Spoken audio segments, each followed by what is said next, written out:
And probably a lot of you know this, that when you write Hebrew, you actually just write the consonants. And what it means to be an educated Jew is to have memorized the appropriate vowels and to know how to fill in the appropriate vowels in the appropriate places. I knew that from my short Hebrew class. But the third part is what I most want to leave with you tonight.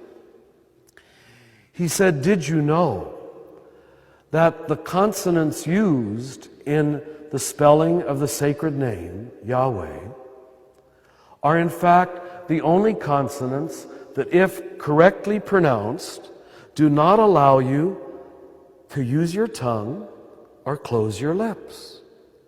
In fact, we know that the pronouncing of the sacred name was an attempt to imitate and replicate breath.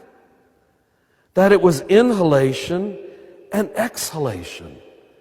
And then he began to do it into the microphone.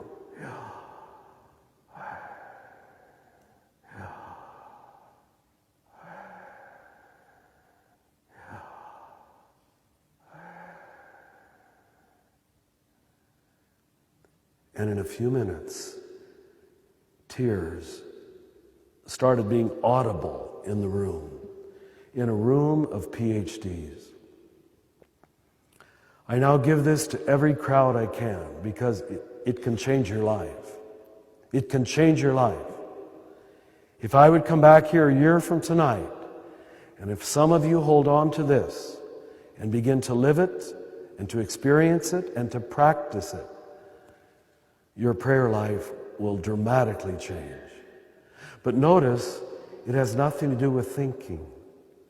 In fact, it moves the entire experience to the cellular body, corporeal breath level. And it means, wonder of wonders, that the first word you ever spoke when you came out of your mother's womb was the name of God. And the last word you'll ever speak, you don't have to try to remember, do I want to say a prayer before I die? You're going to anyway. That last breath you take on your deathbed will be the name of God. And it's the one thing you've done constantly. You just did it now. And you did it again. You're breathing. And you know what? There's not a Catholic way of breathing and an Anglican way of breathing. There's not a Protestant way of breathing. There's not an American way of breathing. There's not an English way of breathing. There's not a Buddhist way of breathing. There's not a Hindu way of breathing. There's not a Muslim way of breathing. We're all doing this together.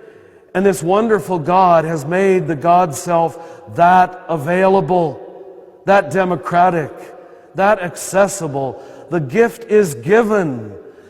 The only problem is the gift is not being received. We've made religion into a series of moral achievement contests. We've made religion into a bunch of hoops that you got to jump and about a bunch of forms that you've got to bow down before, instead of leading people to know something to be true for themselves.